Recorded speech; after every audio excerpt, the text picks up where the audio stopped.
I've just gone out to get some LPG gas. It's absolutely chucking it down with snow. It's minus I shouldn't be here. Well, if I said it was chilly last night, that'd be an understatement. It was absolutely freezing, and to make things worse, it was blowing a gale as well. The van was shaking, and because of that wind, I couldn't light me wood burner, because if I light my wood burner, it's really windy like that. Every now and again, I get a backdraft coming down the flue, and the smoke fills up my van, so I couldn't use my wood burner.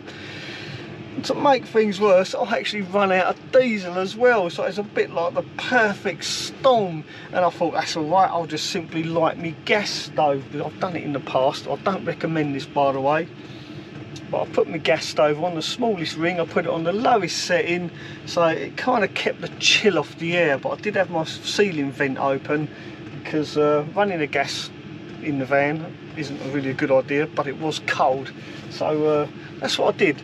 And then in the morning, this morning at 7 o'clock, I woke up eager to have a cup of coffee. I put my hot water, my kettle on the gas stove. You won't believe this. I turned the gas up and it went put, run out of gas. Well, that's bloody great, isn't it?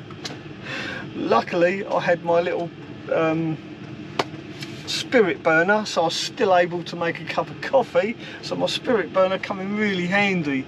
Once I've had my coffee, right, I need to go and get gas, and I need to go and get diesel. Luckily the garage not too far from here sells red diesel and LPG, so that's where I headed. I'll tell you what I'll do, I'll roll the footage from the dash cam, then you can see how bad the snow was, because looking outside now, you would never think that 2 hours ago it was blowing a blizzard. Roll the dash cam. Continue for 2 miles. Your route may be affected by Storm Arwen. Oh, there's a storm Arwen. There you go. So I've got my hand on the button, waiting for the LPG to start pumping. Nothing. I thought something was wrong. I checked my gas bottle, opened up the valve, all that, done all the checks, still nothing would come out the gas pump. So I went in the garage, covered in snow, and I said to them, yeah, is the gas pump working? And she went, well, it's -1, it won't work. So LPG doesn't work when it's snowing. The pump won't actually pump it. Who'd have thought it? So now I've got no gas and it's snowing. And I'll tell you what, if this guy drives any slower, it'll be summer by the time I get back to Stroud.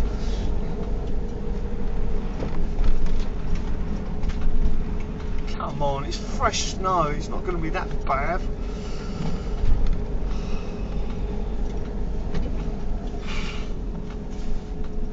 So you can clearly see from that footage it was blowing a blizzard, and the real bad thing for me that I didn't mention in that video is that my gas filler is the other side of my cooker, so I have to have my sliding door open to fill my gas bottle, which is in the back of my van. Well, the point I'm trying to make is, because my door was open, my van and the snow come straight in, so my van got covered in snow. My bed got a nice frosting of snow on it. Basically everywhere in here is absolutely soaked. So now I'm back at Rebecca's. Luckily Rebecca has got a gas safe filled gas bottle, so I'm going to rob her van of that gas bottle and fit it to my van, and take out my cheap and nasty refillable gas bottle that I made myself. I won't go into too much detail about that because I don't want people to replicate it. But the lesson I've learned is, don't bother doing that, because if I'd had a proper refillable gas bottle, I would have simply topped up my gas the other day when I was at that garage. Ironically, I was there a couple of days ago, and I was actually thinking to myself, I could probably do with some LPG, but because of my bottle the way it is, I have to wait for it to run out, because I have to measure it and fill it up. Yeah, like I said, I'm not going to go into detail. The point I'm trying to make is, don't bother trying to refill your own gas bottles. Get a proper gas safe refillable bottle. So that's what I'm going to be doing today. I'm going to swap out Rebecca's gas safe refillable bottle, put it in my van, and then I'm going to order another one to replace Rebecca's, because after all, Rebecca's gas bottle is full of gas, so I'm going to rob it basically. Right, let's get out the back of my van and I'll show you what I mean. Well, the sun's out, it stopped snowing, but my god, it is still very cold. Anyway, let's not worry about the weather. This is my 6 kilogram Calagas bottle that I fill myself. I modified a device that I can fill it myself. Like I say, I don't recommend it, and the reason I don't recommend it is because these aren't really that expensive. This is Rebecca's one, it's full of gas, and look how light it is. They are super lightweight, and you can actually see through them as well. They're made of this opaque fiberglass, so you can actually tell how much gas you've got, unlike this one, which is completely empty now. And like I say, I was up the garage a couple of days ago, and I thought to myself, I'm going to need gas soon, maybe I should fill it. Now if I'd had one of these fitted, I would have had no problem topping my gas up, because these have a safety valve inside them that cuts the gas off to stop you overfilling them, whereas these don't have that device, so you can actually overfill these and it becomes a really big hazard. For that one reason, that's why I'm now going to invest in one of these bottles. This is Rebecca's, it is full of gas, so I'm going to put this in place and order a replacement for Rebecca, for her van. Right, problem is my gas locker's not big enough, so I need to take all my gas locker out before I can install this gas bottle. Well, now that I've completely destroyed my gas locker, you can actually see the gas bottle in situ, and also I can kind of show you how I've been filling my Calagas bottle. It's quite simple really. Now I'm not saying anyone should do this, I don't recommend you do this. This video is purely for entertainment purposes, it's not a tutorial video. I'm just showing you simply how I do it. I'm not saying or recommending anyone else do the same. If you do it, if you do copy what I do, you do so at your own risk. Right, that said, I'll show you how I've been doing it. So I've been using this wire piece. This is a splitter, and this black pipe goes up and around to behind my kitchen cabinet where my filler is situated. And for those of you that are interested, here is my filling point. It's, like I said earlier, it's at the back of my kitchen unit. Now this is just a standard LPG bayonet fitting. There's the cap, and that's what it looks like now. You can see the bayonet fitting right inside there. Now most people fit these on the outside of their vehicle, but me, I decided to put it on the back of my kitchen cabinet, and this was a real big mistake, and I most certainly won't be doing it like this again. The next van I build, my LPG filling point will most definitely be on the outside of my van where it should be. Now once I finish filling my gas tank, I turn off the valve at the top and I disconnect this black line. And the reason I disconnect this black line is because it's unregulated. The pressure in this line remains the same and constant as the pressure inside the tank. So if this was to spring a leak, it would literally fill my van up with LPG within a matter of seconds. Well, actually probably less than a second. It would be catastrophic if my van was to get filled with LPG. Potentially dangerous, well, not potentially dangerous, very dangerous indeed.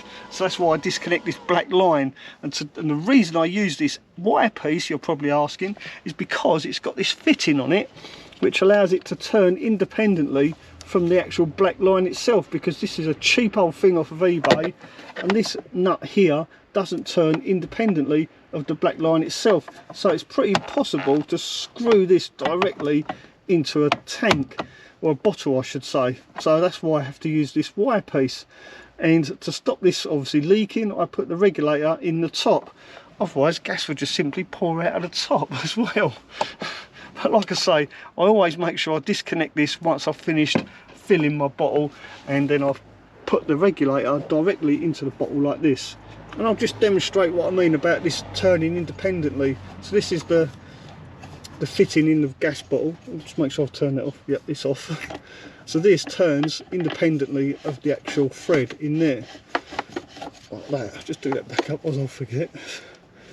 Whereas the fitting on the end of this pipe, this one here, will not spin independently of this piece of pipe like this does. You see? I hope that makes some kind of sense. Does that make any sense at all? I hope so. Now that aside, that's how I use the bottle once it's in situ, once it's filled, and then I don't use this pipe again until it comes to refilling the bottle. But at the end of the day, now I've got this proper bottle, it's a lot safer than it was when I was using the regular Cali gas bottle, because like I said, this has got a stop-off valve in it. It stops you overfilling it with gas. So I'm really happy with that. That's a lot safer than what it was when I was using my other gas bottle. Now, something else I noticed is that the base of this bottle is quite different to the original LPG bottle. I'll just show you what I mean. If I can pick it up, it's falling down here. There goes my shower. Right, so the base of this bottle's got these vents in it, and I'm kind of guessing that these vents are so that if any gas was to leak, it stops any gas building up under the bottle. It allows the gas to disperse and yeah, lower the risk of any explosion. Also, my gas bottle now, because I've got a gas dropout in the corner of my gas cupboard, if I let that sit on the floor, it would probably block up my gas dropout. So for that reason, that's why I've put these bits of wood underneath it. And I will screw these down eventually when it comes to rebuilding my gas locker.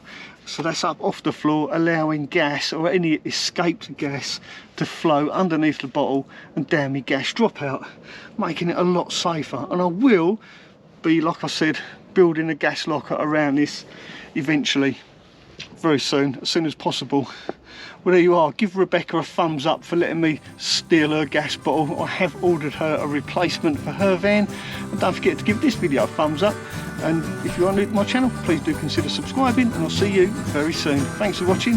Ta-ra for now. I think it's time for me to have coffee now.